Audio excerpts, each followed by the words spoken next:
নমস্কার বন্ধুরা, আশা করি আপনারা সবাই ভালো আছেন। মল্লিকার ইসিলি সবাইকে স্বাগত। আজকে আমি বাড়িতে বানিয়ে নিচ্ছি কাঁঠাল বীজের ক্রিমি ভর্তা। এইখানে নিয়ে নিয়েছি কাঁঠালের বীজ। কাঁঠালের বীজগুলো রোদ্দুরে শুকিয়ে খোসাগুলো ফেলে দিয়েছি, দিয়ে ভালো করে ধুয়ে প্রেসার কুকারের মধ্যে জল আর লবণ দিয়ে সেদ্ধ করে নিলাম। এখানে কড়াইয়ের মধ্যে দিয়ে দিলাম সরষের তেল। তেলটা গরম হয়ে আসলে তাতে দিয়ে দিলাম 10-12টা শুকনো লঙ্কা। লঙ্কাগুলো ভালো করে লাল লাল করে ভেজে নিতে হবে। এখানে আমার লঙ্কাগুলো ভাজা হয়ে গেছে, এবারে তুলে নিলাম। সেই তেলের মধ্যেই দিয়ে দিলাম 10-12টা রসুনের কোয়া। রসুনটা ভেজে তুলে নিলাম। ওই তেলের মধ্যেই দিয়ে দিলাম গোটা জিরে।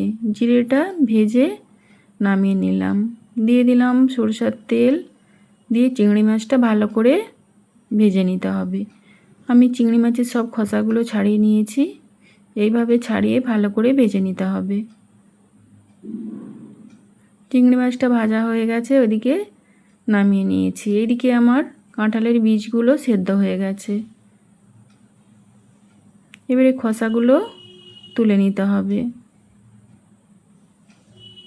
দেখতেই পাচ্ছেন, এইভাবে খোসাগুলো সব ছাড়িয়ে নিলাম।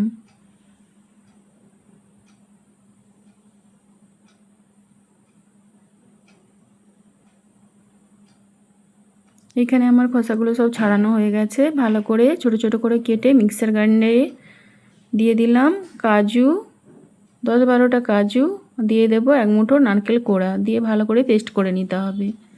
এইদিকে অল্প সরষের তেল দিয়ে একটা গোটা কোচানো পেঁয়াজ ভালো করে ভেজে নিতে হবে।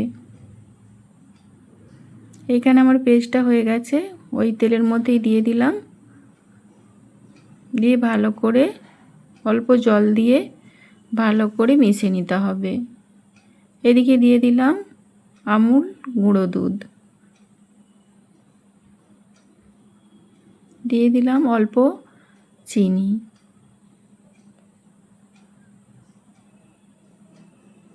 ভালো করে নেড়ে চেড়ে মিশিয়ে নিতে হবে।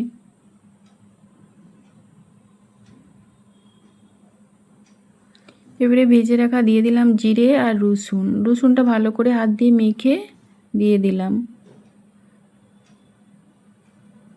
এবারে একটি পাত্রে নামিয়ে নিলাম। এইদিকে আমার চিংড়ি মাছটা ভালো করে মেখে আর লঙ্কাটা মেখে ওর মধ্যে দিয়ে দিলাম সরষের তেল।